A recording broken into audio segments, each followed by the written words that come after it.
Everybody, I hope you've had a wonderful summer. It apparently is the hottest on record. So there you go. I have to advise you all that this meeting is being recorded and it is live streamed via the Council's website. There is no fire test alarm set for today, so if the alarm does go off, it'll be a real alarm, and we need to exit the building as quickly as possible to the car park out the front. It's probably the safest way to go. You can all follow me, because I'll be straight out there. Members should be mindful that the high-performing loop system is sensitive to any type of noise in the chamber. Ambient sound from the chamber immediately prior to the meeting and during the open session may be picked up by the loop, and therefore councillors should conduct private conversations outside of the chamber. The loop will be muted at the close of the meeting. When invited to speak, you should press the button on your microphone unit to make it live. Please speak directly into the microphone and press the button again to switch it off once you have finished. That will be forgotten, and they can only have 3 of us speaking at one time, so when people start waving at you and pointing at the microphone, it's because you've forgotten to switch it off. Right then, item number 1 on the agenda is apologies for absence. Thank you, Leader. We have apologies from Councillor Catton and Councillor Cheyne. Thank you, Rachel. Item number 2, declaration of members' interests. It's at this point I ask if any member has any interests that they want to declare that they don't and haven't done in the past. Nobody wants to admit to drinking alcohol, because we're going to be talking about that later on. No, okay, good. Well, I do. Item number 3, announcements for the leader, executive councillors and executive directors. Anybody got anything that they want to add at this point? No. Brilliant. Flying through this. Item 4, minutes of the previous meeting held on the 8th of July 2025. This is to confirm the minutes of the previous meeting as a correct record, and the executive will sign the agreement. Has everybody seen the copy of the minutes?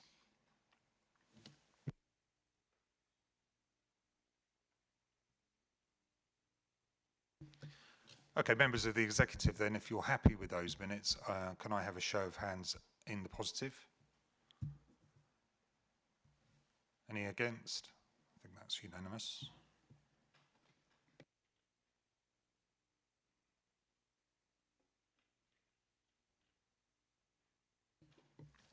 Okay, item number 5 is the North Hykeham Relief Road. It's a scheme update and a full business case submission. Over to Andy Gutherson. Thank you, Leader, and good morning, everyone. This report in front of you today is, as you've indicated, a scheme update. Brings everyone up to date in terms of the process we've been going through and some significant milestones that have been met, including the conclusion of the public inquiry into the compulsory purchase orders, the side road orders process. The scheme is at a point now where we need to submit our final business case to DfT.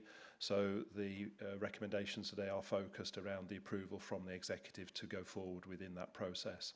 Obviously, some matters of detail, which Sam will go through in a minute, in terms of clarifying what the business case now looks like and the costs associated with it and the related budget implications.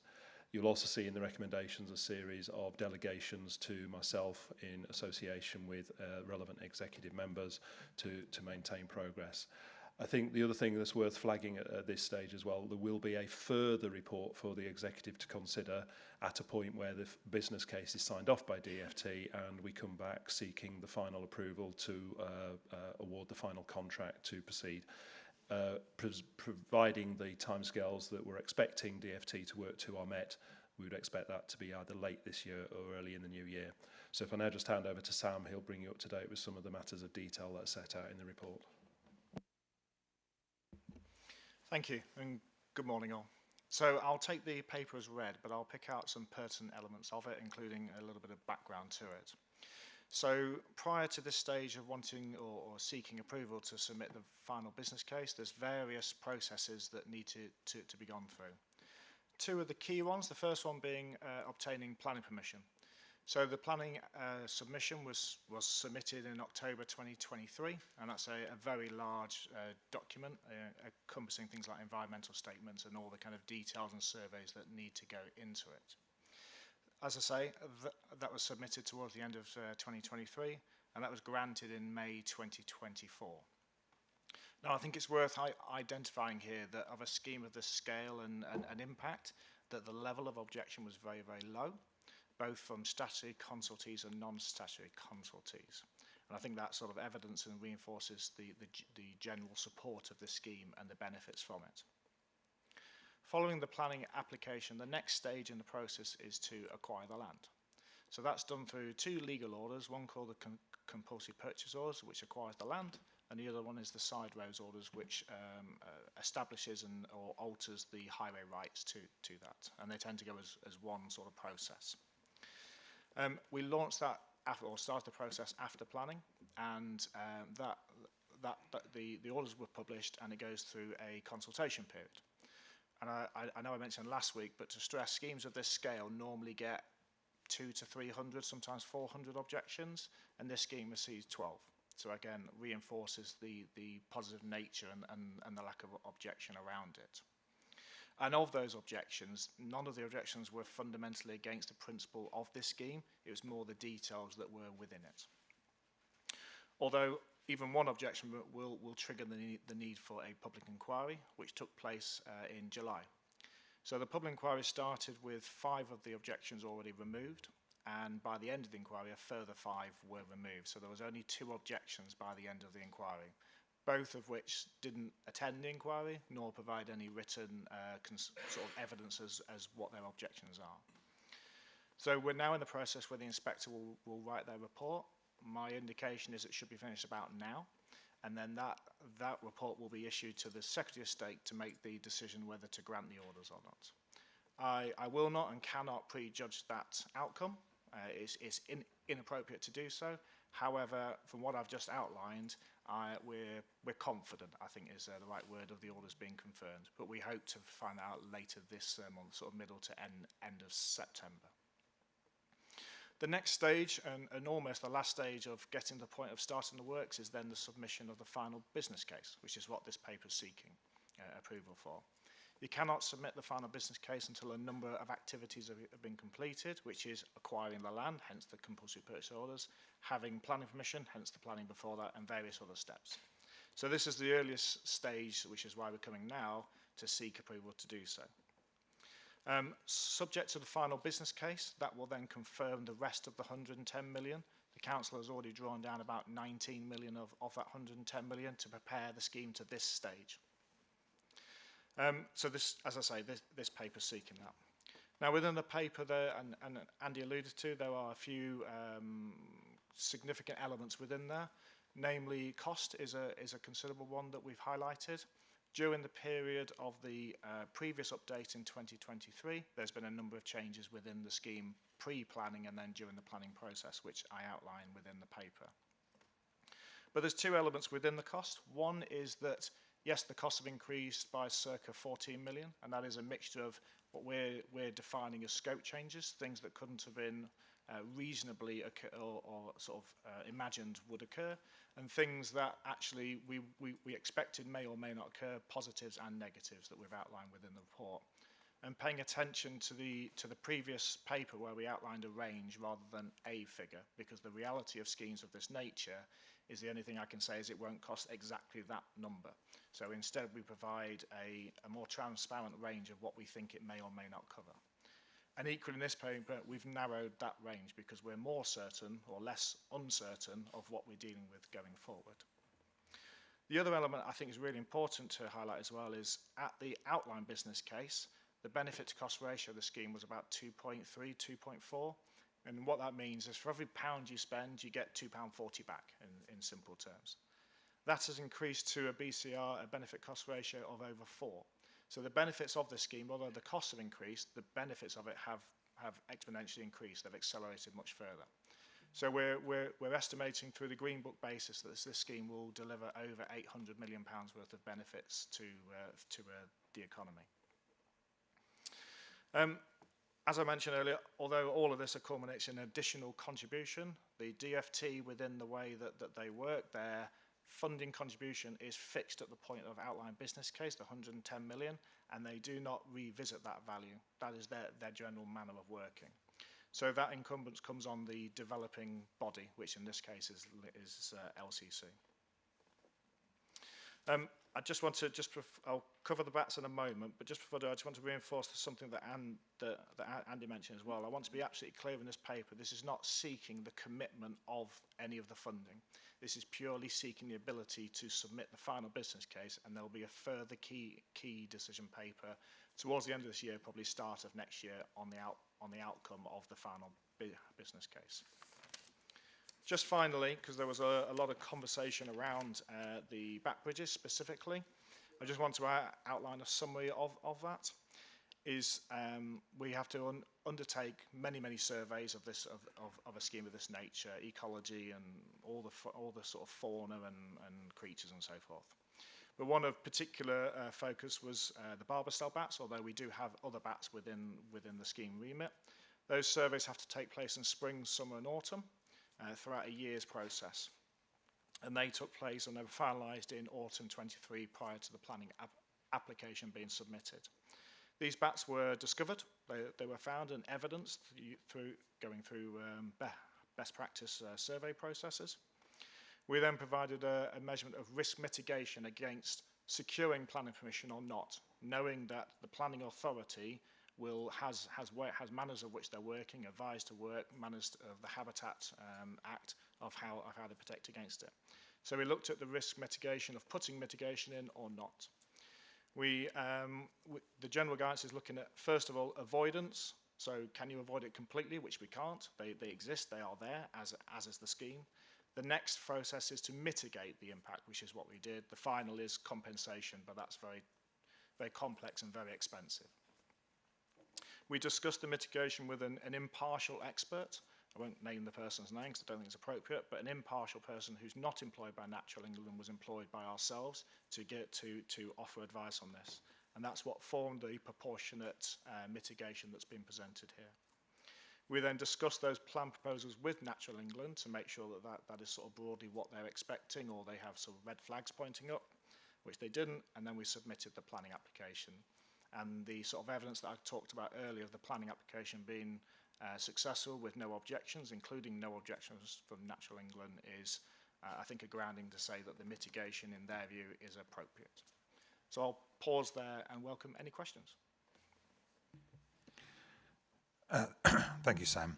Yeah, I think there might be some questions. Anybody got any questions from the executive? Councillor Brooks. Thank you, Chair. Just on the bats, it sounds a bit batty to me. So they were found before the planning went in and they were put in as mitigation. So why is it now coming up that we've got an extra 4 million to find for the tunnel and the bridge? And if Natural England are so supportive of that, can they contribute towards that rather than expecting the taxpayer of Lincolnshire to pay it? Thank you. So Natural England, in their capacity as a statutory consultee, are only acting in that capacity. They are not the promoters of the scheme, and therefore they will not contribute any funding towards the scheme.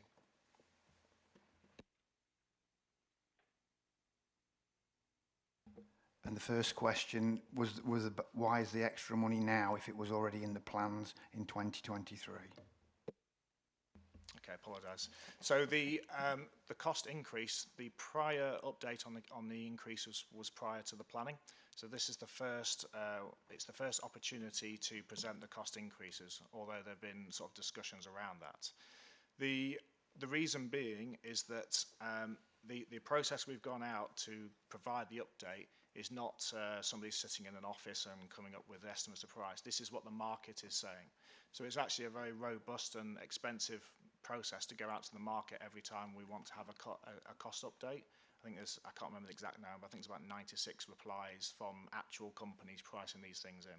So the cost that's presented for you is what the market is, the competitive market is telling you. But to do this numbers of times, it gets to the point where the contractors are no longer willing to do the estimating process because that costs them money and there's nothing in return for them. So trying to pick the right time to do the estimating. If you do it too soon, you then have to do it again later, and there's another cost to that. So we've tried to pick the right time. So now we felt was the right time, as discussed with the executive board, to inform the executive project board, to inform the final business case, because they need up-to-date costs to include in the business case. Thank you, Sam. Anybody else got any questions? Oh, Councillor Kelly. Thank you, Chairman.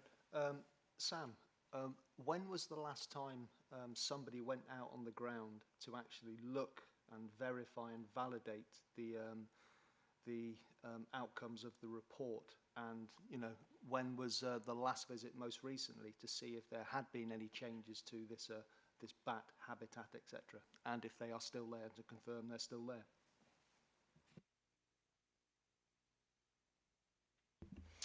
Okay, so I don't know the last time that they went out, the exact last time. I know that the last that I'm aware of was autumn 2023, prior to the planning application.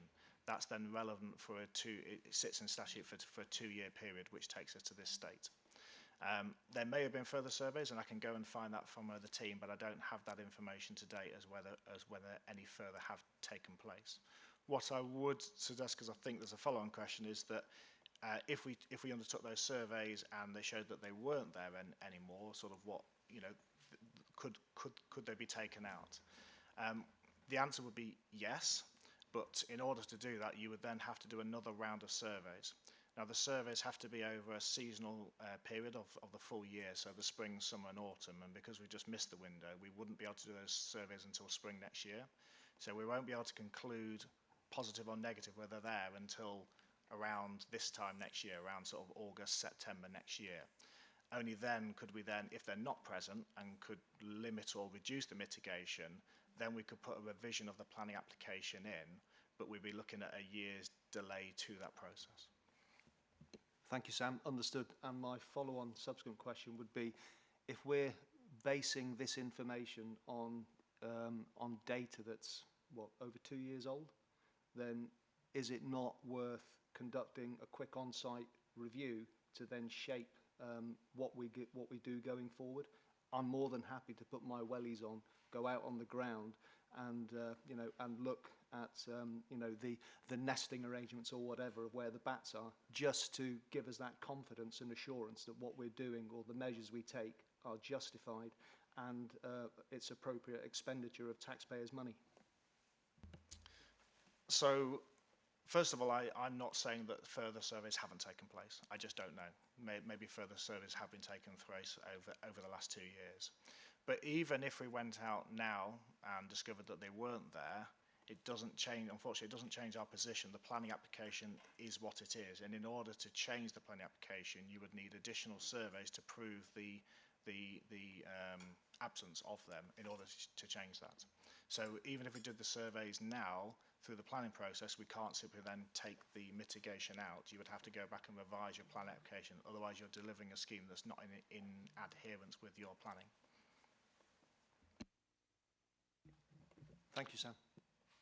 Thank you, Councillor Kelly. It's an appropriate time to bring in Councillor Roberts, who is the chairman of the OSMB.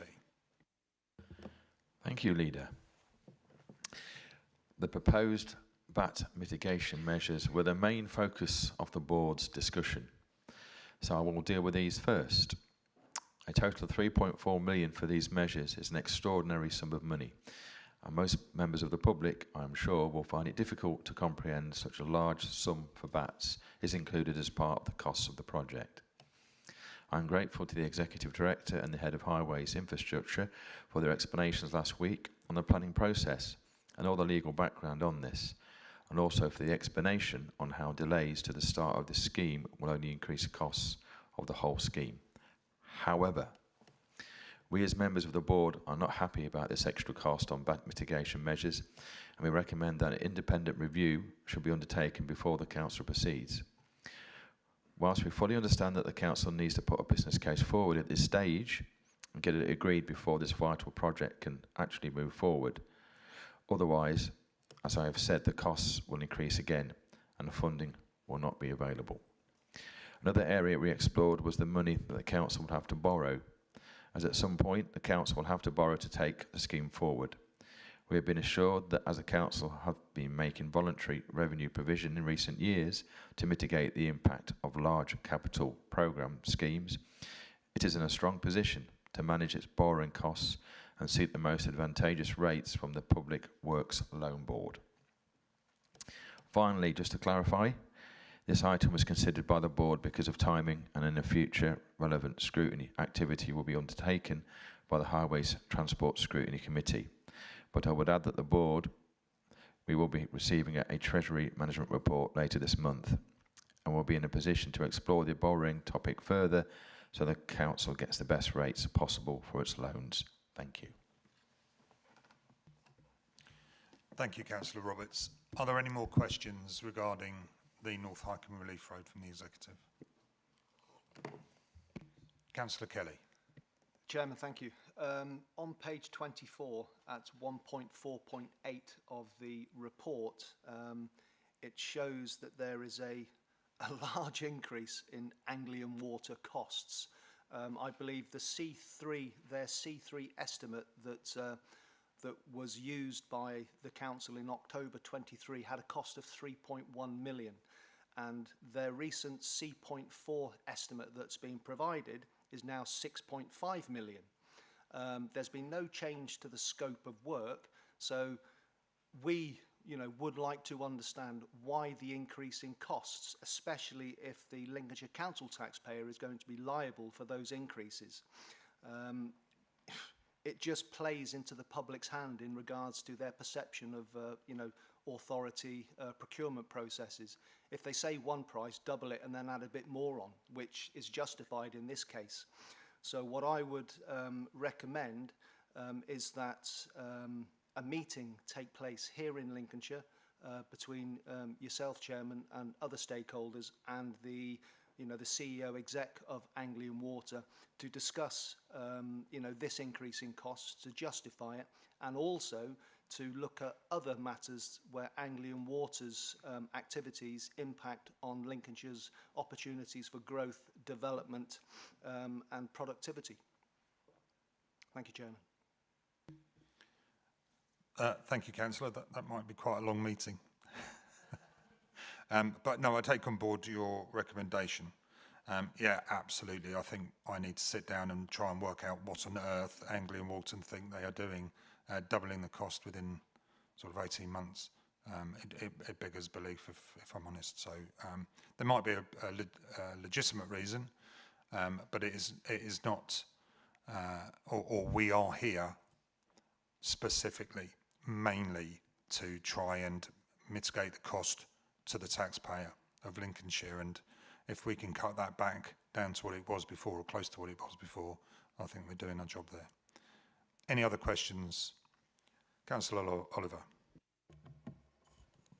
Thank you, Chair. I think it's clear that there are a few discrepancies here with the Anglian Water, the BATs, and I feel like there are some answers to come back in order for us to be clarified on this situation. I think my question is, considering we are awaiting the outcomes for the objections in terms of the compulsory purchase order, and that doesn't seem as if it's going to come to light until end of September, whether or not we can defer this in order to make these inquiries and get some more answers for clarification for the executive before we actually go ahead with this decision. Thank you. So the simple answer is, of course, we could. However, the programme to ensure we hit the February start date is we're expecting, from conversations with the DFT and the Planning Inspectorate, to have the Secretary of State's decision by, well, they said sort of by the end of the second week of September. So we'll call it mid-September. The intention of having this decision is, and our programme is based, is that we get the decision on I don't know, the 15th, and we submit the final business case on the 16th. We are already drip feeding all of the 5 cases or the dimensions of the business case to the DFT. They've been receiving those and making comments for the past 4 months to try and streamline the review of the final business case process. To defer this to a month later will cause more delay to that process and jeopardise the start date. I can't say with confidence, of course, that we will get the orders back by middle of September, and therefore there will be or won't be. But we can provide clarity on these issues. But again, I would reiterate, we're not asking the council to commit to these fundings, purely the submission of the final business case, which actually gives us to the end of the year before we submit or we come back for a further key decision to let the tender to the contractor. We've got all that time period to go through these as we continue to do so. By submitting the final business case does not fix these processes in. For example, the Anglian water costs. It's important to stress that we only pay actual costs. This is their estimate. It's doubled, which is not acceptable, and I'm there in the same place as the public. It's not acceptable, but we only pay actual costs, and we're not convinced that some of these costs are actual costs. They're just overinflated estimates and so forth, which is what we're challenging them with at various levels. But again, to defer this, it would defer, I believe, would build in risk to the delivery of the start date and the programme of the scheme, but we still got the flexibility between now and the final key decision to explore these areas further.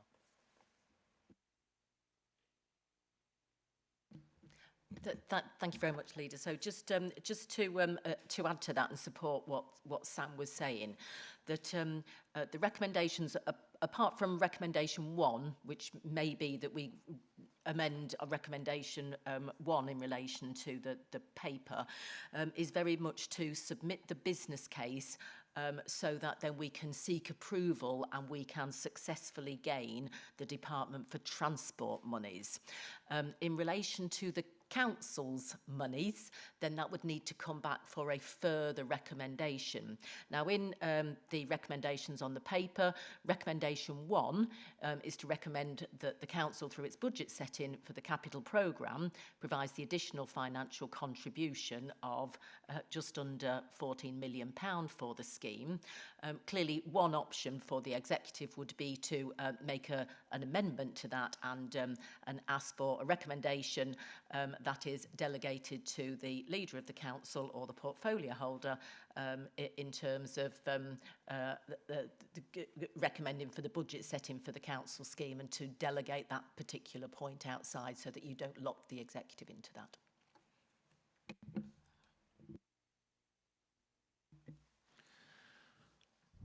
Right, any other questions, anybody? No? Okay. This is a complicated issue. We inherited the scheme from the previous administration, and I think if we were in opposition here, we would fully support the North Highcombe Relief Road. It's vital. It's generally accepted that it's really important for the development of Lincolnshire, for more houses, more businesses, etc., etc. The trouble that we've got here is that we are being led to spend quite a lot more money than was planned for various reasons, BATS and potentially Anglian Water. And I take on board the idea of meeting with the CEO of Anglian Water and trying to get to grips on that, and understand, Sam, that what you're saying is that not necessarily the 6.4 million, I think it is, will be spent by Anglian Water. They've just for some reason decided to cover their bets, as it were. The one issue that I am particularly vexed with, and I think generally speaking most councillors in this council are, is the £4.2 million on a BAT tunnel and a BAT bridge, for something that I personally, looking at the legislation, I don't see it being appropriate. There's the bats are not nesting there. It is not part of their normal habitat. In fact, they've never been seen this far north before. So I have concerns about this. And I think what we will do is, as recommended by the Chief Executive, is to as long as we get voted on here, but delegate item number 1 of the recommendations to me, and I will set Sam off to investigate what we can do about it. Understanding that the Prime Minister himself has stated that they don't do this sort of stuff anymore. So we're getting guidance from the government about bat tunnels, etc. I think we are at the moment stuck in between guidance from the government and actually the legislation being updated by the government.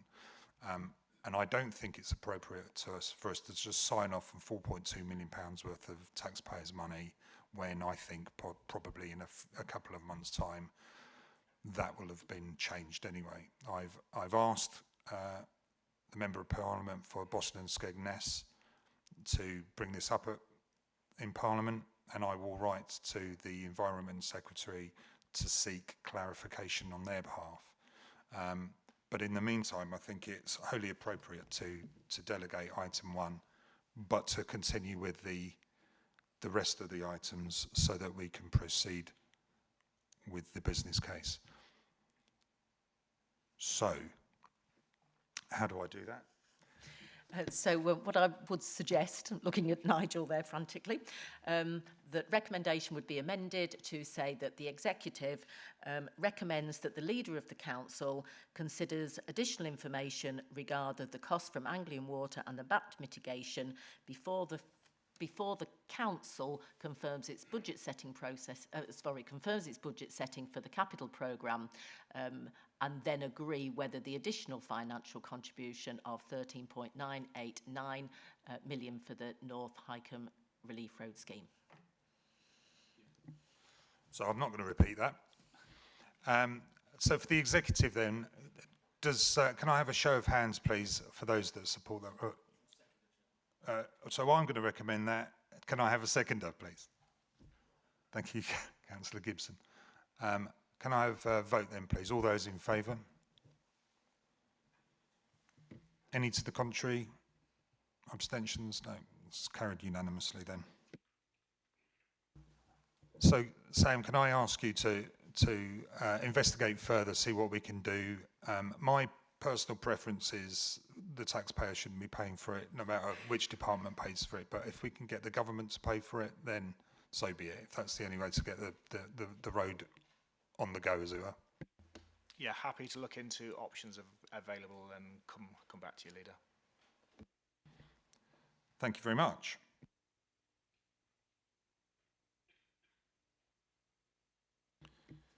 Okay then, item 6 on the agenda then is the Integrated Lifestyle Services Consultation and Contract Extension. Over to Martin. Thank you, Leader. So Lincolnshire County Council, like all upper tier local authorities, receives a ring-fenced grant from the Department for Health and Social Care for services which are focused on improving the health and well-being of our population. The current financial year, that amounts to about £39 million. The Department of Health and Social Care prescribes some services, so there are some services that must be delivered. Those include, for example, the health visitor service for children between the ages of 0 and 5 and the NHS Health Checks service. But the large majority of the funding is available for the discretion of the local authority to determine, so long as the services are primarily focused on improving the well-being of Lincolnshire residents. Again, like all local authorities, this local authority is under budget pressure, and therefore it is necessary for us to ensure that all of the available funding really is used for the best effect for Lincolnshire people. One of the discretionary services that the Public Health Grant funds is the Integrated Lifestyle Service, which is in public branded 1U Lincolnshire. This provides a range of lifestyle services focused on helping people to maintain a healthy weight, to support people to stop smoking, to increase their levels of physical activity, and to ensure that they are consuming alcohol in a sensible manner.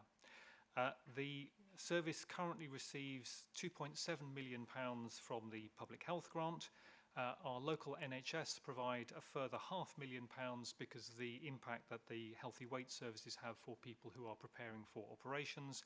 and then we receive a further £1.1 million from the Department of Health and Social Care as part of a ring-fenced smoke-free generation grant as part of the government's attempts to eradicate smoking entirely.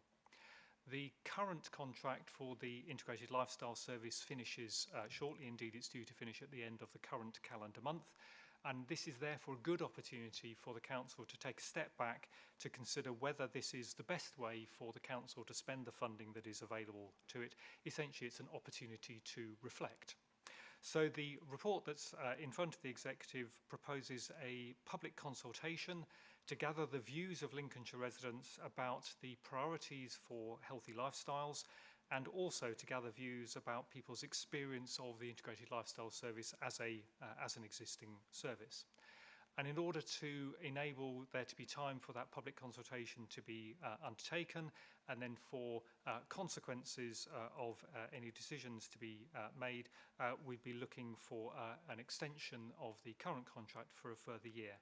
So the intention would be to bring the outcome of the public consultation to a meeting of the Executive in February 2026, and then the proposed extension would give time for any changes after that to be implemented smoothly. I should note that in terms of the consultation, we are working on a stakeholder list and a question list. Those are being finalised at the moment. We have been developing a robust process for that public consultation. We've also agreed, subsequent to recent conversations in scrutiny, that we will bring a report on the Integrated Lifestyle Service to the Adult Care and Public Health Scrutiny Committee in December of this year, and of course then the report that would be coming to the Executive in February would come to that same Scrutiny Committee towards the end of January next year.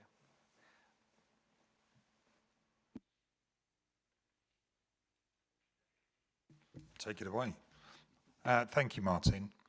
I need to look at my notes, but I think we'll turn over to Councillor Roberts from the Chairman of the OSMB. Thank you, Leader. There are two suggestions from the board on this topic.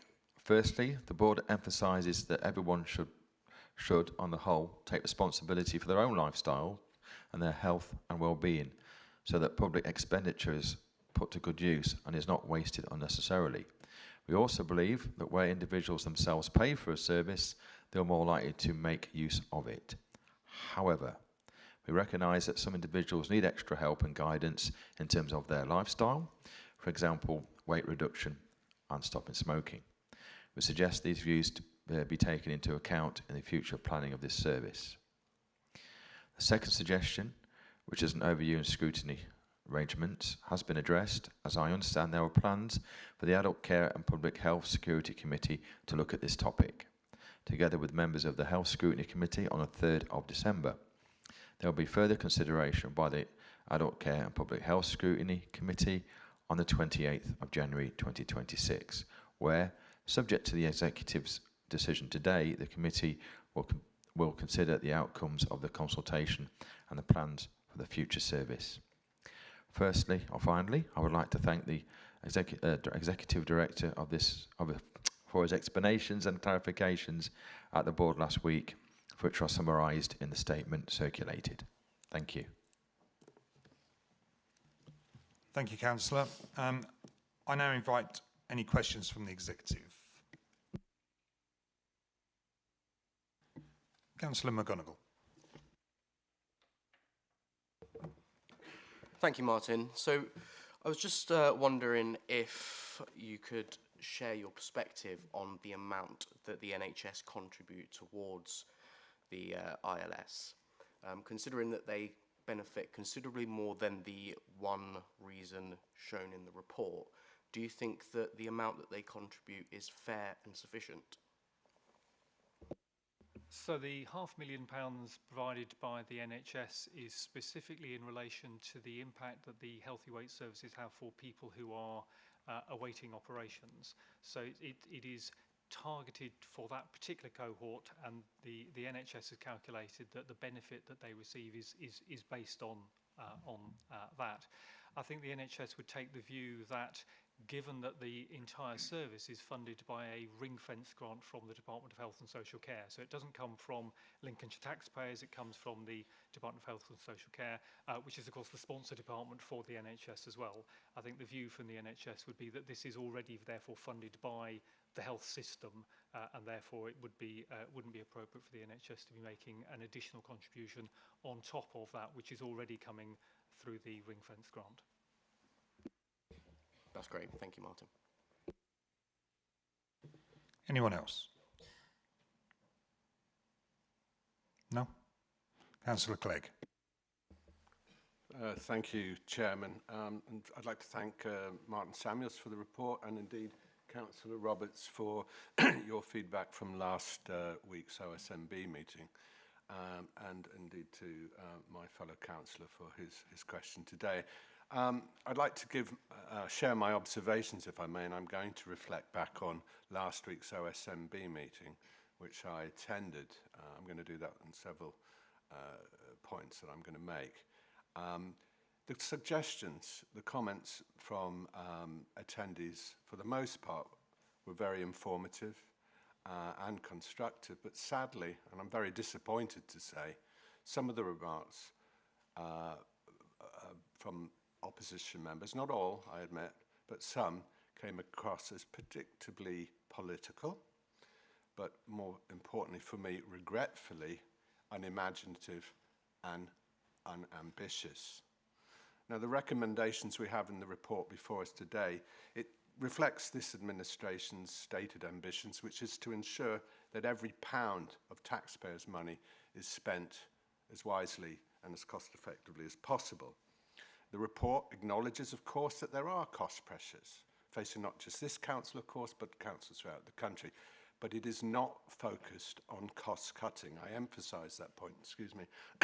But what it does focus on is helping us as a council decide how best to use the available funding to improve the health and well-being of the people of Lincolnshire.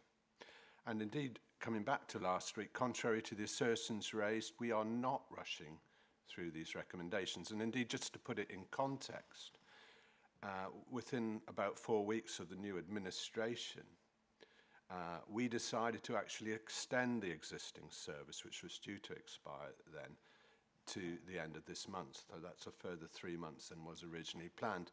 And we're now seeking to extend it by a further 12 months until the end of September of 2026. And I think that very clearly proves that we're not rushing things. There will be sufficient opportunity not just to consult, but indeed to review and scrutinise future recommendations. And I have to say I totally disagree, again going back to last week's OSMB meeting. I'm actually, if I'm honest, a little bit offended by the sceptical suggestion made last week that the consultation process is effectively a foregone conclusion, or that, and I quote, "There's something wrong here." I don't think there's anything wrong about undertaking a thorough consultation about how best to use public health funding. And if these recommendations are approved today, the first thing I'm going to do, and Martin Samuels mentioned the consultation process, but I'm actually going to instruct officers to ensure that these consultations obtain the views of as many different groups as possible, including young people, the frail, and the disadvantaged. So in summary, I'm very confident that the recommendations to go to consultation will help us deliver future services and will not only prevent ill health and tackle inequalities, but these are delivered in the most targeted and cost-effective manner. So on that basis, Mr. Chairman, I'm very willing to propose acceptance of the recommendations 1 to 6 of this report. Thank you. Thank you, Councillor Clegg. Yeah, we're going to scrutinise lots of things, and some things will get changed, some things will get accepted as being the best possible use of the money that we receive from the taxpayer. Get used to it. So we've had a proposal. Do we have a seconder, please? Thank you, Natalie Oliver. So, Councillor Oliver, rather. I therefore invite the Executive to vote as per the proposal. All those in favour? Anyone against? That's carried. Unanimous.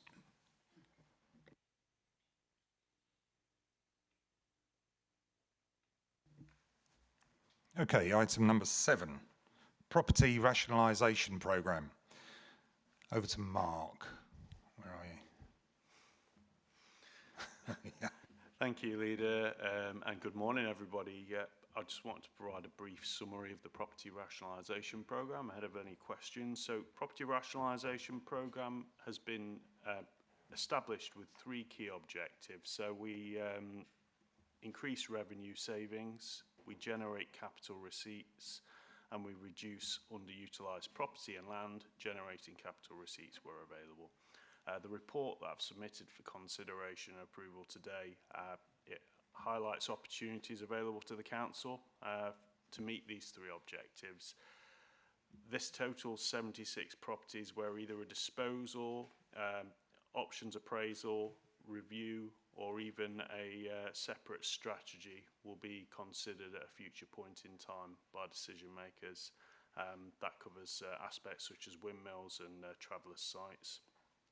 If the proposed programme were fully realised, then a total capital receipt generated would be in the region of £16.6 million, and the revenue saving would be £1.6 million per annum. The list will be added to over the course of time by the work that Corporate Property undertake. So we have service asset management plans, which review the use of council properties by services, looking for efficiencies and making sure if there are any, we add surplus property to the rationalisation programme. As with area reviews, where we review property holdings throughout the districts and make sure that we do the same. The recommendations are within the report. I'd welcome any questions that are available, please. Thank you, Mark. I will now invite Councillor Roberts once again to pass on the recommendations from the OSMB. Thank you, Leader. I'm presenting this statement on behalf of Councillor Sam French, the Chairman of the Growth Scrutiny Committee. The Growth Scrutiny Committee had a detailed discussion on the Property Renationalisation Programme, which is indicated by the length of the scrutiny comments, which are found on page 59 to 61 of the agenda pack. In summary, the Growth Scrutiny Committee supported recommendations 1, 2, 4, as set out on pages 52 of your pack. However, the Growth Scrutiny Committee suggested revised wording to recommendations 3 and 5. The committee suggested the recommendation 3 should read, the authority to take all decisions necessary to dispose of the properties identified in the Property Rationalisation Programme as disposal planned, including determining the terms and conditions of each disposal and the entering into of all necessary legal agreements, remains with the Executive Councillor for Growth, and that these decisions that meet the threshold to be key decisions will be treated in accordance with existing processes and procedures identified in the Council's constitution.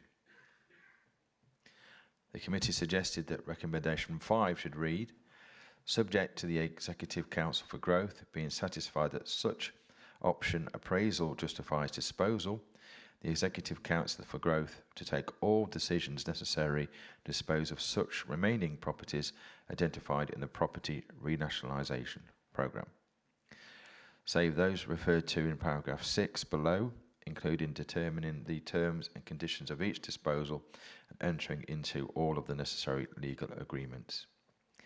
The Growth Scrutiny Committee is essentially suggesting that the 2 delegations to the Deputy Chief Executive and the Executive Director for Resources are removed. The committee's rationale is that decision-making by the Executive Council for Growth will provide a greater degree of transparency and opportunities for scrutiny for the Council's sale of up to 80 assets in the programme. Thank you. Thank you, Councillor Roberts.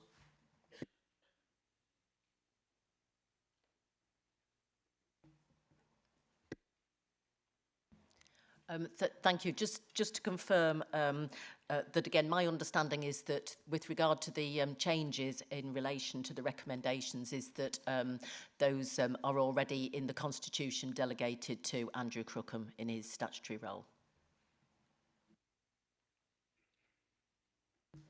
So does that mean that on the recommendations that we'll be voting on in a moment, they don't need to be changed from this? Or? That's correct. It's already in the Constitution. Okay, thank you. I now invite any questions from the Executive. Councillor Oliver.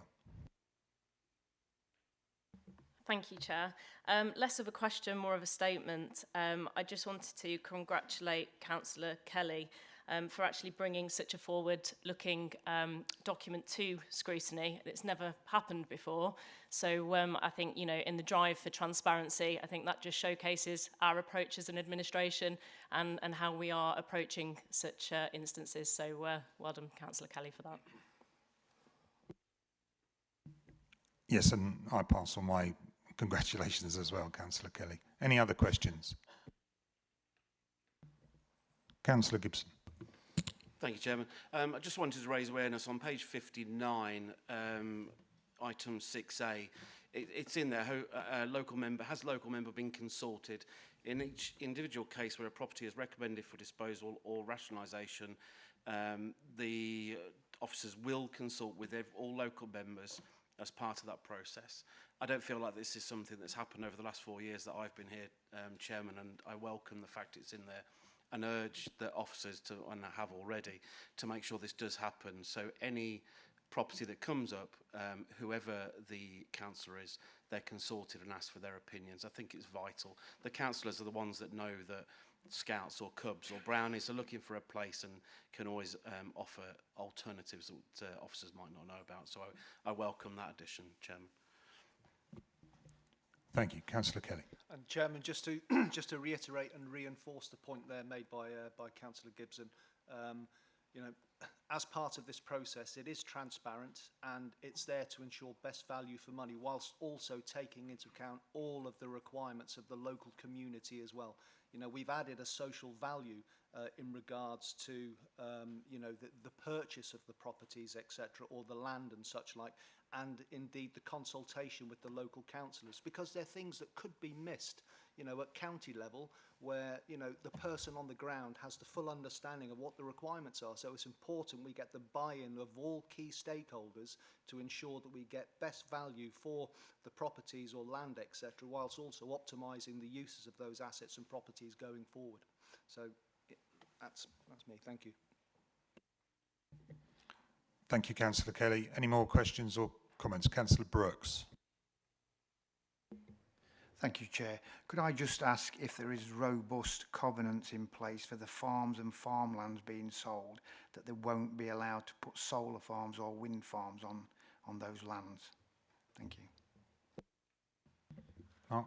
Thank you for the question. Yeah, we when it comes to that sort of usage, just to give a bit of a background on some of the disposals we have on farmland, a lot of them are generally for sort of housing development, so that purpose wouldn't be the immediate requirement, but we are going to be exploring as part of the disposals process, adding restrictive covenants in place that would mitigate against such risks of use of that nature in future. So it will be covered on all bases. Thank you, Mark. Councillor Oliver. I think just to add to that as well, in terms of property being used for HMOs, I think, you know, I know it was brought up in scrutiny, but, you know, the importance of making sure we've got robust covenants in place to protect us from that happening, from future selling of any of our properties. Councillor Kelly. Thank you, Chairman. In regards to the last question, as part of the sign-off and also indeed as part of the sale and release of the assets or properties, you know, those restrictions, those covenants, the potential future uses, etc., will be covered in detail to ensure that there are no impacts to the county, no negative impacts to the county or changes to future use, etc., that may impact us at a later date, but also that if there is any benefits realised to the land or the property going forward, that the county council and the taxpayers also receive a benefit of that as well. Thank you, Councillor Kidd. I think you were reading my mind there, because I was going to ask about any extra profit from a sale that is then appreciated from the people that buy it, but you'll be covering that, I assume. Any other questions, comments? Okay. I now invite the Executive to vote on the recommendations set out on page 52 of the agenda pack. All those in favour? Against? That's unanimous again. Thank you. Okay, my favourite item of the day. Guidance for developers on biodiversity, net gain requirements and monitoring fees when submitting planning applications. Andy Gutherson. Thank you, Leader. The report sets out the legislative requirements that now exist on planning authorities through seeking biodiversity net gain to ensure that the natural environment is left in a better state than it was before following development. That's now enshrined in legislation, falls for planning authorities to make sure that is achieved through the granting of planning permission. But obviously, as with many of these things, unless there is appropriate and effective monitoring in place, there can be no sort of confidence that that's actually being complied with. The legislation provides the opportunity for a fee regime to be set, so this report is effectively seeking the approval to set the fees in relation to enable that the authority isn't out of pocket in respect of doing that, and the report also sets out the guidance that we feel is appropriate to be providing to developers to enable them to comply with the legislative requirements. So that's the purpose in the report. I don't know if Neil wants to add anything in terms of the detail, in terms of the process we've gone to get to this point, but relatively straightforward report, I believe. Thank you, Andy. Thank you, Leader. Good morning, councillors. No, I don't think there's anything further I need to ask to contribute at this time. I think essentially the guidance is important because this has been quite a significant change to the planning process, and it affects developers, obviously, and the County Council is also a developer, which is also subject to this legislation. So hopefully the guidance will assist all those who are making applications to the County Council, whether they are private companies or the County Council itself. Thank you. I now refer to Councillor Roberts, who is going to speak on behalf of the Environment Scrutiny Committee, which was held on the 1st of August. Thank you, Leader. I am presenting this statement on behalf of Councillor Adrian Findlay, the Chairman of the Environment Scrutiny Committee.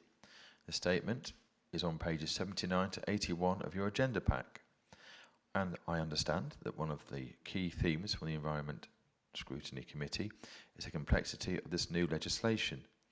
So while we can predict some aspects of the new changes, it is not clear how this new legislation is going to work in practice, particularly when the timescales run to decades rather than years. Annual monitoring of the Council's fees thus makes a lot of sense. I would also draw attention to the information which was provided after the Environment Scrutiny Committee's meeting on page 80 of your pack, which summarises the legal position on enforcement where a developer allows land to decline before they make an application, which seems likely to be an issue in the future. Finally, I would like to highlight that several of the issues raised by the Environment Scrutiny Committee, including the issue of enforcement, are going to be passed to the government so they can consider these details in any future advice they issue. Thank you. Thank you, Councillor Roberts. I now open the floor to any executive to ask any questions or comments. Councillor Oliver. Thank you, Chair, and thank you for the reports. My question is on page 75, table 1, the comparison of B&G monitoring fees charged by other local planning authorities. We look at Leeds and North Yorkshire, and they are not constrained to a range. They go from their lowest range and then bespoke for major sites. why are we constrained to a certain range? Why can't we leave it open and have a bespoke consultation for larger sites? Thank you for the question. I think what we've tried to do is we've basically looked at what we feel the costs will be to undertake this monitoring, and we've recently updated our charge-out fees, and we've basically worked on a calculation of the number of hours that we feel the monitoring would take, and then using that figure to calculate the figures that we've come up with. I think there is still a little bit of flexibility that whilst we've identified the largest sites at a rate at 20,000, I think we've also looked at having some flexibility there to think that if there is a possibility that we would actually need to go beyond that figure, then that still allows us to take that into consideration. And also, obviously, in terms of the recommendation, we've put in at recommendation point 3 an ability to review these charges on an annual basis, and if it's clear that they're not working to the level that they need to be, then there's an opportunity to review those and update those as appropriate. But I think we've looked at various sort of scenarios and feel that this is the most appropriate for both developers and in terms of making sure that we do recover our costs in terms of this new sort of obligation that's been put on us as a planning authority. Councillor Oliver. Yeah, sorry, just on that, I don't know how the rest of the exec feel, but in terms of leaving the door open anyway, I think I would feel more comfortable in having no range and leaving it with a bespoke for major sites, the same as the wording has got for Leeds and North Yorkshire. It just seems more suitable in my mind. Is that a proposal? Yes, yeah. So before we get a seconder, can I let Andy Gutherson come in? Yeah, just to emphasise, the report does make it clear these are the minimum fee categories for each of the sizes of proposal. So it is built in there in the context of the opportunity for us to have an alternative approach where it's considered. It's in the text underneath table 2.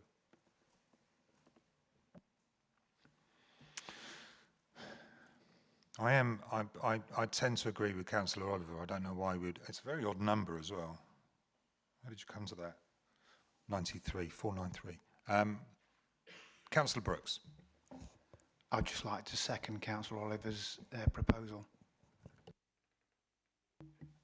Okay, so the proposal is to change very slightly the wording on the local planning authority BNG comparison from 3,416 to bespoke for major or large sites.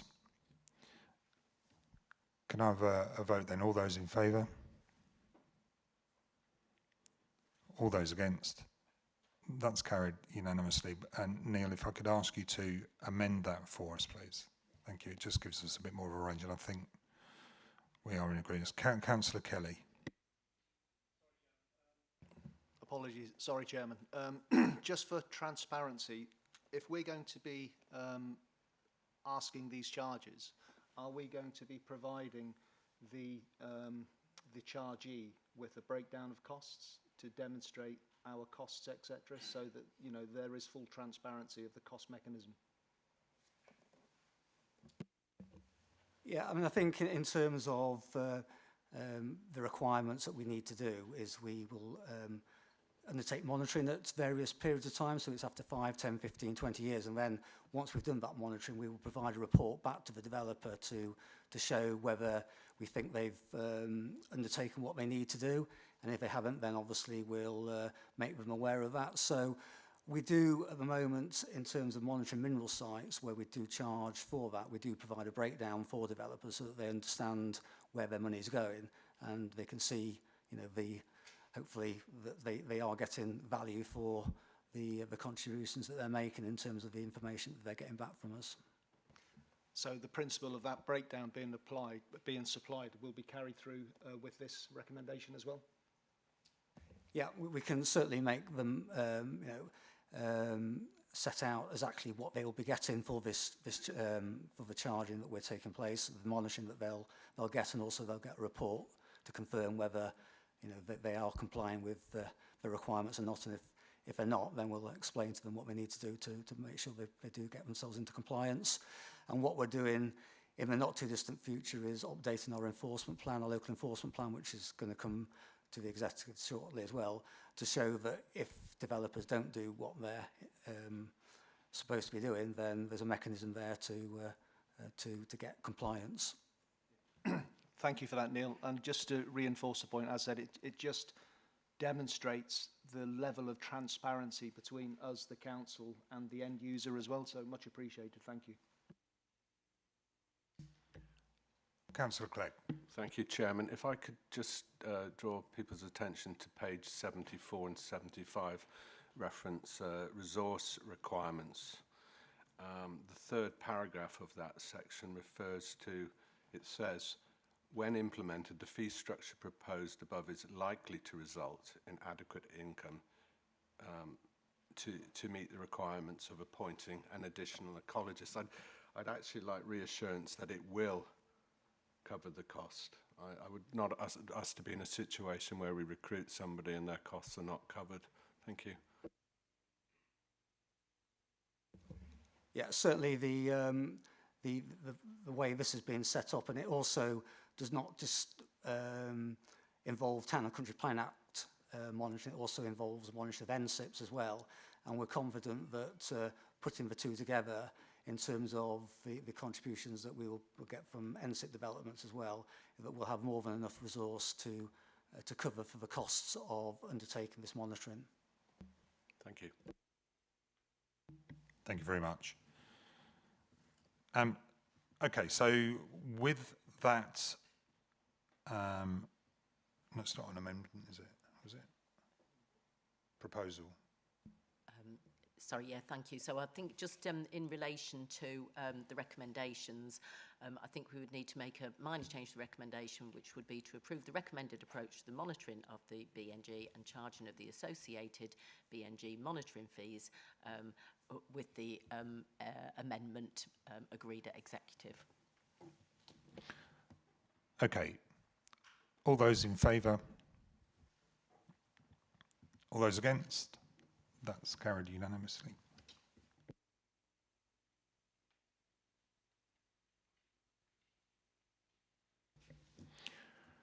Okay, item number 9 on the agenda then is the Lincolnshire Youth Justice Plan 25 to 28, and I hand over to Heather. Thank you, Chair. This paper is asking the Executive to support the Lincolnshire Youth Justice Plan for 2025 to 28 and to recommend it for approval at full council in September. This plan ensures that we are compliant with the Youth Justice Board requirements and also with the Crime and Disorder Act, and it secures funding for the delivery of Lincolnshire's youth justice services. Our youth justice services have been judged outstanding, and this partnership plan outlines how the council will continue to work with key partners, including the police and health, to ensure that that high performance continues. It has the support of the Lincolnshire-wide partnership, and I'm going to hand over to Andy Cook to take you through the highlights. Thank you. Thank you.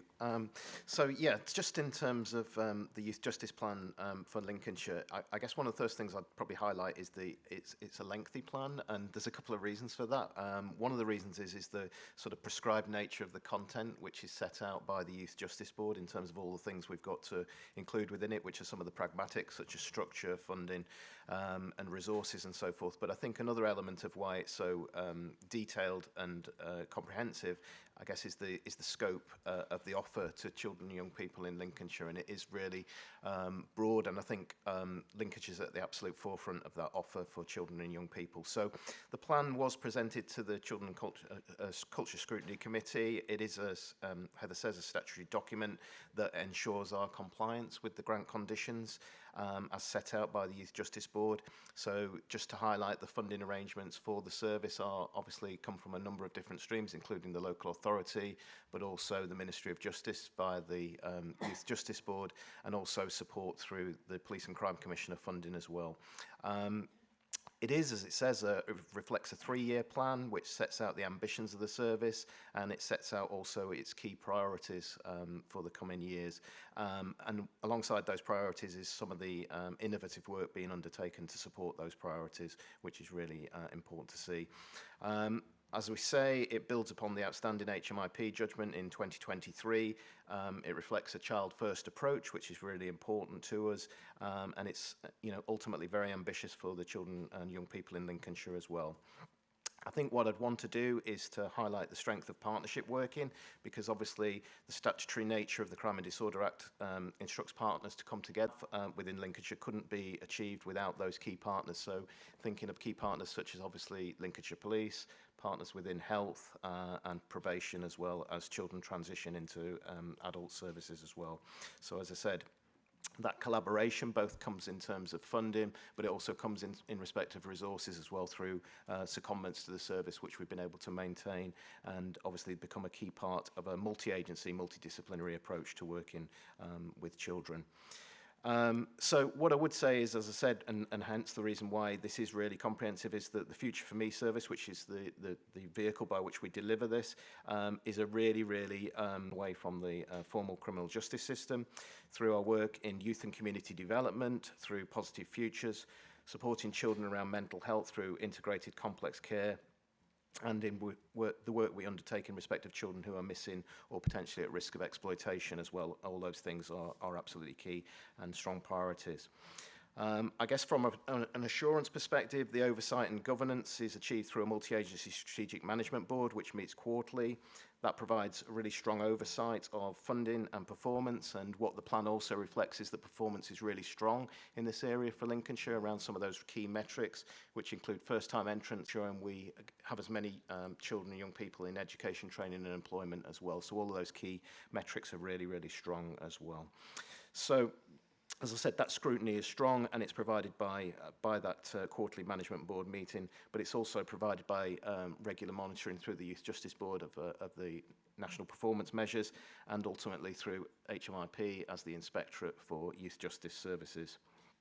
So I guess in summary, the plan reflects the key responsibilities of the service, which include obviously diverting children away from the formal criminal justice system to reduce offending and reoffending, the statutory duty to support victims of crime, and therefore in doing all of that we are obviously contributing to safer communities and obviously children making a positive contribution in Lincolnshire. So I'll just invite any questions in relation to that. We'll get there. I now invite Councillor Collier to give a report from the Children. Hang on, I lost it. Yeah, from the Children's and Culture Scrutiny Committee. Thank you, Leader. I'm pleased to join you today to present the comments that the Children's and Cultural Scrutiny Committee raised at its meeting on the 25th of July in relation to the consideration of the Lincolnshire Youth Justice Plan for 25-28. The committee considered this report, and we resolved to unanimously support the recommendations. We raised concerns about the length of time children remain on bail for sexual offences with no specific time frame provided. Officers clarified that investigations are often complex and lengthy, contributing to delays. A national remand order has been produced, which is being used as a framework, and a bail and remand task and finished group is currently in place, which enables collaborative working with the police. This is linked into an incident tracking system which is now being used to record children arrested for serious offences. We also raised concerns about the increases in weapon possession and theft among first-time offenders. It was clarified that this is a relatively small cohort of children who are incredibly vulnerable. Some of these trends reflect national patterns, with the type of key offences evolving over time and legislative changes around knife crime. Data is being closely monitored with support from the Youth Justice Board and Lincoln University. The committee requested further information in relation to the average ages and type of offences for first-time offenders, and after the meeting, and has been included in the report with our comments for your consideration. Thank you. Thank you, Councillor Oliver. Just a statement. Just want to pay homage to the partners. This report represents a great deal of work by all of the professionals and partners involved who lead on this area in Lincolnshire. Thank you. Thank you, Councillor Gibson. Yeah, I think sat here listening to that, Chairman, I just wanted to say thank you to Heather and the team for the paper and for keeping one of these important services in the excellent bracket. With local government reorganisation coming at us, if this county was split into 2 or 3 parts, I'm not sure how you would be able to continue that service, and it reminds me that we need to be mindful over the next few months of those facts. So thank you, Heather and the team. Any more questions? Okay. I now invite the Executive to vote on the recommendations set out on page 117. All those in favour? To the contrary? That's unanimous.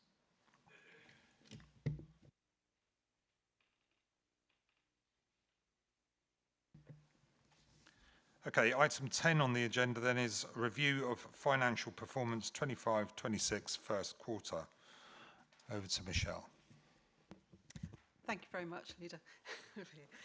So the report provides an early forecast of our expected revenue and capital spend against the budgets that were approved for the current financial year and based on current activity and anticipated activity. The report also provides an update on the financial planning process for future years and an overview of the fair funding review that the government has been consulting upon. In terms of our revenue budget, Table 1 on page 239 shows a small forecast underspend of 0.8 million over our general fund services, although this does include a number of variances across all of our service lines, which are detailed and included at the Appendix A on page 248. It's probably worth noting that the table highlights that we are forecasting an overspend on the dedicated schools grant element of the budget of £20 million, driven by the pressures of the high needs block. This position will be ring-fenced as a deficit reserve position as per the government statutory override requirement, so will not be bleeding into the general fund position. In terms of the capital budget, Table 2 on page 241 provides an update on our capital programme, which had planned for £286 million of investment in the current year. The table also sets out our external funding and borrowing requirement for the programme. The overall spend forecast is mainly in line with budget for the year, but there is an increase in the use of external funding available and some slippage in the borrowing, which is a consequence of that. The report also highlights the pressures in the overall scheme totals for the costs of 2 of our major road schemes, which are Grantham Southern Relief Road and North Highcombe Relief Road, the pressure of which will fall into future years. In terms of financial planning and future funding, when we set the budget for the current year, we'd highlighted that the budget challenges that we had for forecast for future years, based on the cost and demand increases exceeding the funding that we were currently forecast to receive, and the expectations around our future funding based on the current grant settlements. Our future funding levels remain uncertain and ongoing under pressure, and the report highlights the full budget review that has been going on to try and support and help manage that, mitigate that. We're also aware that you'll also be aware that the government has been undertaking a fair funding review consultation to look at how they fund local government and local authorities. The premise is that the government are seeking to update their assessment of relative need for each council and compare that to the ability to raise funding locally, and will assume local council tax decisions will be maximised as part of this calculation. To determine any gap, they will look to simplify and consolidate different funding and different grants. The consultation from government's now closed, but we will not get explicit outcomes of that until the settlement's received in December, and clearly a lot of process to go through for the government in terms of challenge, which I assume there will be from other sectors in local government against and supporting of the reforms that the government's putting in. When that happens, we'll look to notify and inform members of the outcome of that fair funding review. It'd be helpful, I think, to have a briefing for all members to help them understand what the outcome of all of that is as we go into the budget setting process in February. So happy to take any questions on the report or any comments. Thank you. I just realised from what you were saying that my Christmas might be a bit different to the last meeting I've had. We'll go to questions in a minute. First of all, I'll go to Councillor Roberts, who will talk to us about the presentation from the OSMB. Thank you, Leader. Last week, the board explored the full range of the subject matter presented in the quarterly financial update, right from the revenue expenditure to the capital expenditure, including some of the planning for the council's budget next year. I will not reiterate the explanations given in the board statement to some of the issues raised, which have been circulated. However, I would like to highlight the suggestion from the board that the leader of the council works with the leaders of other county councils to ensure that the outcomes of the government's fair funding review, which are currently looking favourable for Lincolnshire, remain as they are. There's a real risk that London boroughs and other urban councils who have a track record in lobbying the government will push for a greater share of the government funding, which will leave Lincolnshire worse off. As the report highlights, there is an expected shortfall of 25 million on next year's revenue budget. So any further reductions will be bad news for Lincolnshire residents. Finally, I would like to thank the Assistant Director of Finance for her explanations and clarifications which are included in the document circulated. Thank you. Thank you, Councillor Roberts. Yes, it's a challenge. We're doing really well at the moment. We just need to get it pushed over the line, and the sooner we have that funding settled and agreed, the happier I'll be. It takes up a fair chunk of time. I now invite any questions from the executive. Councillor Kelly. Thank you, Chairman. I'd just like to know what are we doing, excuse me, to manage and to mitigate the overspend, I believe, of 19.7 million forecast in children's services at the local level. Heather. Thank you, Chair. So just to clarify, the overspend at the rate that you've just described is within the high needs block, so that's within the dedicated schools grant rather than in the council's children's services grant. So I'll answer your question, which is absolutely valid for that grant as well. And then I can talk a little bit about the children's services pressures and what we've been doing about those, if that's helpful. The high needs block funds the placements for children who have education, health and care placements, so those with special educational needs and disabilities. And it also funds services that supports those children. It funds services for children who've been excluded by their school. It supports them going into alternative provision. So basically, it's what we call a demand-led budget. We don't choose how many children we're going to cater for. That is dictated by how many children are excluded and also by how many children are identified as having educational, health and care needs. And we have seen nationally a really rapid increase in the number of children with educational, health and care plans and, unfortunately, the number of children who've been permanently excluded from school. And Lincolnshire has experienced that rise as well. We have been working really closely with our schools, so around exclusions, we've done a lot of work around supporting schools to work with each other on different behaviour approaches. We've supported schools with external reviews. We've challenged exclusions where we think that's appropriate to do so. And then we've worked with the market to source alternative provision in the best possible way and at the best possible price. That doesn't mean that we've been able to mitigate all of the demand increases we've seen. What I would say is we have fared very well in Lincolnshire around the high needs block and around the overspending.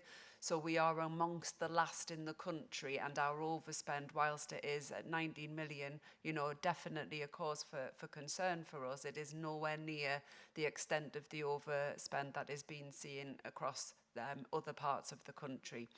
I think we're really clear that we need to see some national change to support us with SEND. So at the minute, the tribunals find against local authorities 97, 98% of the time. So our ability to challenge and say, no, we don't think a young person needs a specialist setting, or we don't think a person needs an educational health and care plan, is really limited, and we'd have to spend public money to go and do that challenge in the courts. So I think that is definitely an area of challenge, and I think it's linked to another area of challenge around transportation. So when we have to place children further away, that impacts on the home to school transport budget. And I think we need to see some support to our mainstream schools so that they're able to meet a broader range of needs. What you have seen and what we have brought through, and what Councillor Oliver has asked us to plan going forward, is we've brought through the mainstream hubs, so really looking at how do we support schools in their local communities to meet a wider range of need. What does that look like? And then how do we go further on that strategy so more children across the whole of Lincolnshire can have that put in place, and what is the extra support that needs to be seen. So it is concerning, Councillor Kelly. I completely agree. I feel like we are performing in comparison to others relatively well, and we will continue to strive to be innovative and make sure that every child in Lincolnshire has their needs met in the best place possible, which is as close as home to possible, and with the specialisms wrapped around the mainstream schools wherever that will work. So that's the high needs block, Chair. Do you want me to talk a little bit about children's services as well? Always. Always, okay. So in Lincolnshire, again, on the children's services block, so that's more coming over to our social care side of things, and certainly with regards to financial pressures, it's coming over to our children in care placements is our key area of pressure. Again, I know it's not much comfort, but we benchmark really favourably in this area. So we bring less children into care, and the costs of a placement in care are lower than seen nationally. And we deliver that value for money while still delivering outstanding services, which I know is really important because these are really vulnerable children. However, despite that high performance and that value for money, we haven't been immune to the pressures that have been seen nationally. And again, very much similar to the children with special educationally, and we've seen that rise in Lincolnshire as well. And whilst when we did our budget setting, we did factor for some of that, we have seen that really increase, and we've seen a significant shortage of placements, which means providers can sell that placement to who they want at higher prices. So that's become a real challenge for us. So in Lincolnshire, again, we've worked proactively to mitigate the impact on the council. We've strengthened our fostering capacity. We've introduced a new website that means anyone who's interested in fostering can be taken straight into a supportive process, and we can show them what that can be like. And again, I'll take the opportunity in this public meeting to say fostering for Lincolnshire is a fabulous thing to do to help us meet the needs of some really vulnerable children. And we're really interested in talking to anybody who's interested in fostering for us. We've also been really looking at specialist foster caring and what we can do around that area. So that's about really thinking about developing a group of foster carers who have more specialist skills, who we do more advanced training with, and who meet the needs of a more complex group of children to prevent them having to go into children's homes, and that we put some wrap around those foster caring homes, and we'll be bringing those proposals forward. We're also planning options to strengthen our in-house residential. So we want to look at a short stay children's home, which isn't about a forever placement for a child, which is always our goal, to get children settled in a forever placement. But this is about doing an intervention with children and young people who are in crisis and working with them a bit more intensively before we move them on, and hopefully be able to put them in a placement that is closer to a family setting, such as a foster care placement, rather than a really complex out-of-county placement. We would like to try and address those needs in-house first. And we're also undertaking an analysis of how we really quickly identify children who are at risk of coming into care and work in a preventative way with them. I think having said all of that, I'm really confident we're doing an awful lot to mitigate these cost pressures.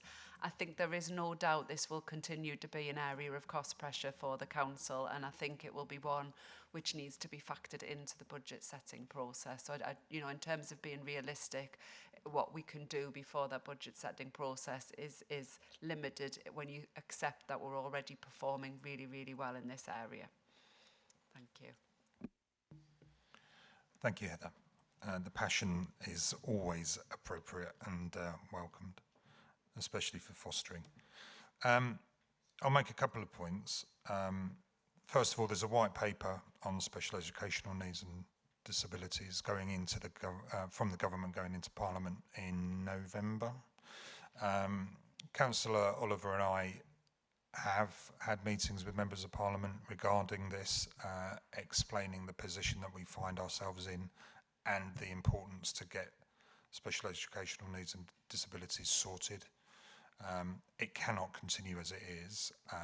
We really want to be in the changing of the approach that we do with SEND.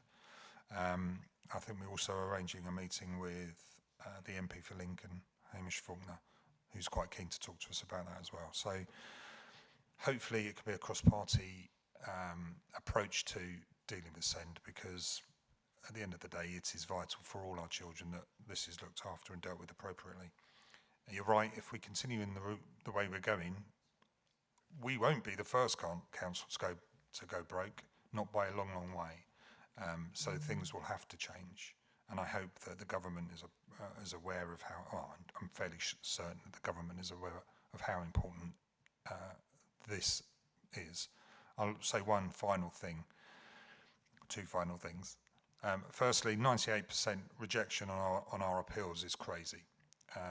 We don't even appeal really now, because it's more expensive to fight an appeal and lose it, which is 98% of the time, than it is just to let the odd one or two get through the hoop. That is crazy. That needs addressing.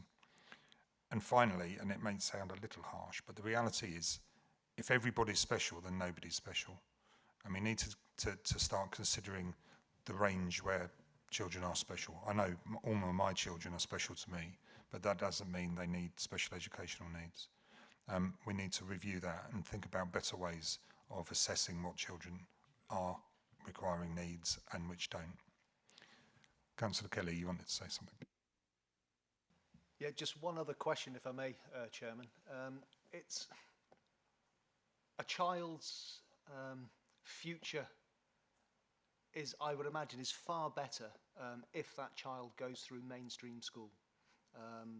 And I don't know what the records are in regards to the success rates, etc. But what are we doing at local level to potentially educate parents in regards to life's chances for children as they go through mainstream school, so that there is an educated pathway with involvement of the parents, so that where a child is able to transition from a SEN environment back to a mainstream school environment, you know, that benefits the child and its future prospects. It benefits the family, but it also benefits the council and the council taxpayers as well. So are we increasing that effort, or are we happy with where we are with the activities we're currently doing in regards to that?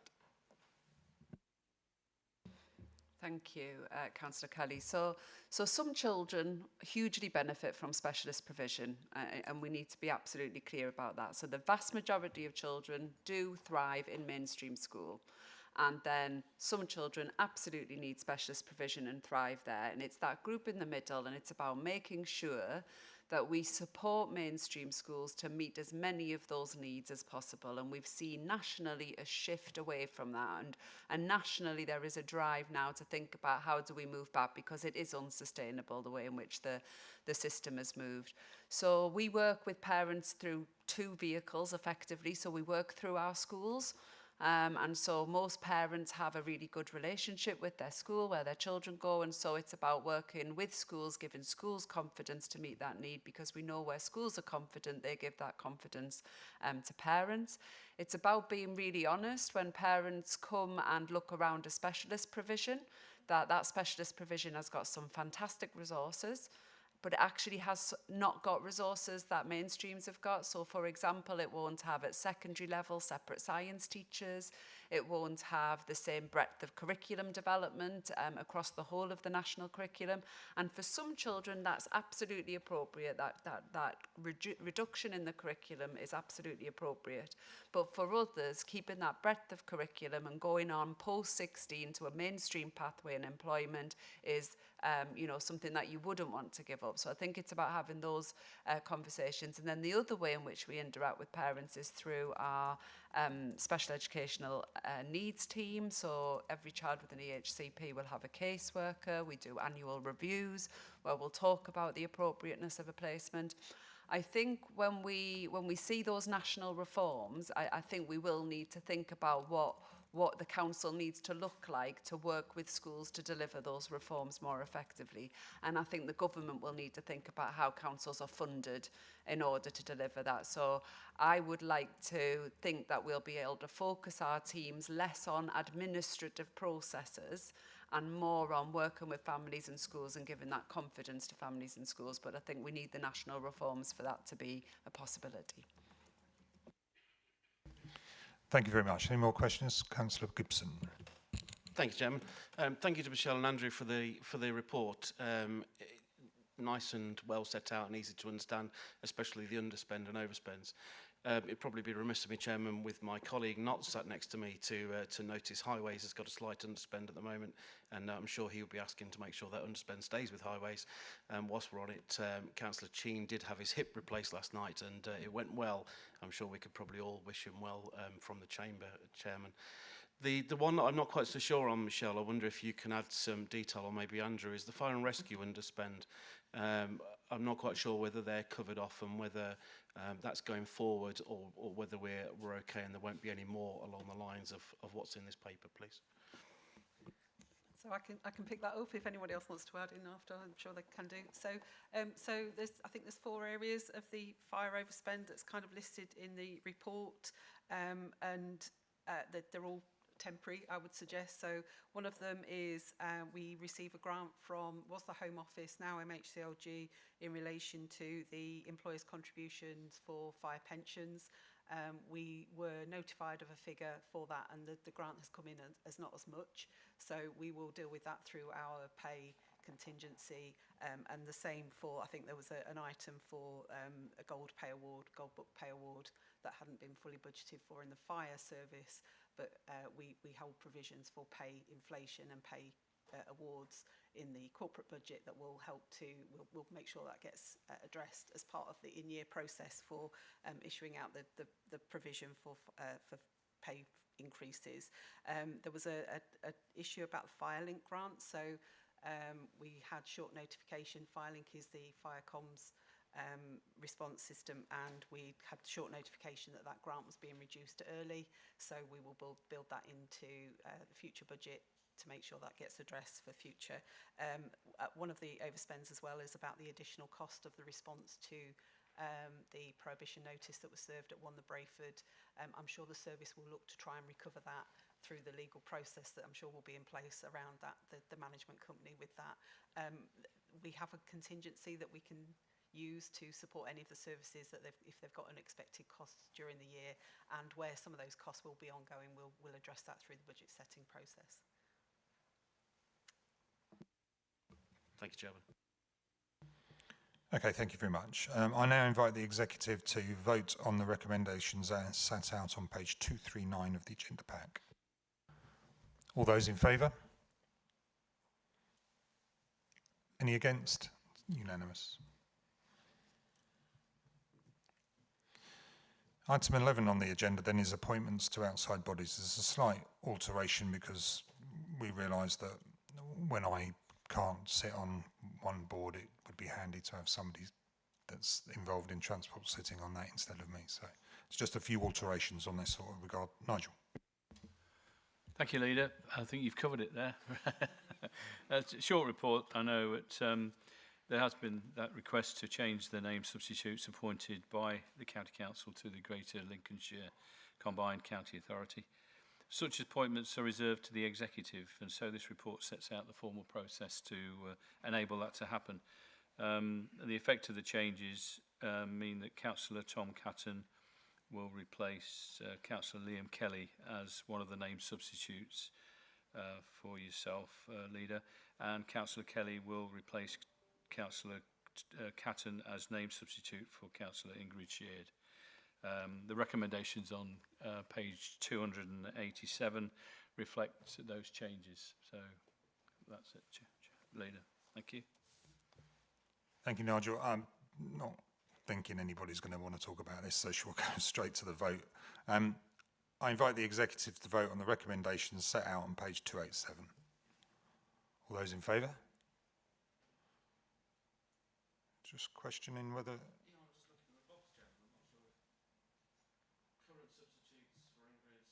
Could you just do your mic? Apologies. I was just looking at the box. Current name substitutes for Councillor Sheard is Councillor Catton and Councillor Cheen, and the new name substitutes are Councillor Kelly and Councillor Cheen. Should that not be me?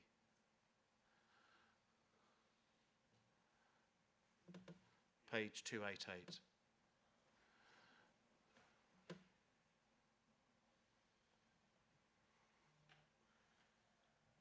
Or have I got that wrong?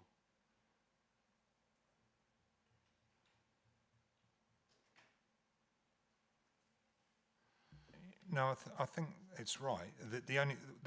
The reason we're changing it is so that Michael Cheen can... Nigel, I'll hand over to you. Well, the request has come from yourselves, so I'm a little bit at a loss here. I thought that Councillor Gibson was a substitute for yourself, and changing Councillor Kelly to Councillor Catton with Councillor Gibson for yourself, and that Councillor Kelly and Cheen would be the substitutes for Councillor Sheard. I thought that was the proposal. No, the proposal was to have Councillor Cheen as my substitute, so that when I'm not sitting in the transport board, he can sit in my place because he is the transport executive. Apologies, Leader. If you outline that now, we can get that decision right. So, if you read this amendment, it's basically amendment. If you can read that out, we'll make sure that this vote is taken that's correct. So, for yourself, the current name substitutes are Councillor Gibson and Kelly. They will be, the new name substitutes will be... Gibson and Cheen. Yep. Gibson and Cheen. Thank you. And Councillor Sheard, the current substitutes are Catton and Cheen, and they will be Gibson... Catton and Kelly. Catton and Kelly. Yeah. So with those amendments agreed? With those amendments agreed, I'll just run through that vote again. All those in favour? Any against? That's carried. Thank you, Chair.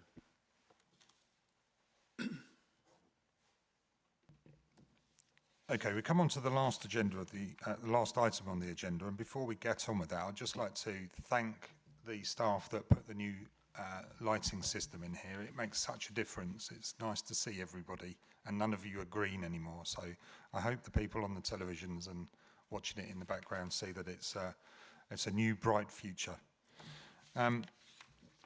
So the last item. I move that under Section 100 of the Local Government Act 1972, the press and the public be excluded from the meeting for the following agenda item, on the grounds that it is considered to contain exempt information as defined in paragraph 3 of Part 1 of the Schedule 12A of the Local Government Act, as amended. And I've got to sign it apparently. So I'm going to close the meeting. Thank you. Not close it. I'm Not gonna closing the meeting. shut it down. Yeah, you need to go to the vote, Chair. You need to vote on going into private. Oh, okay. Doesn't say that on it.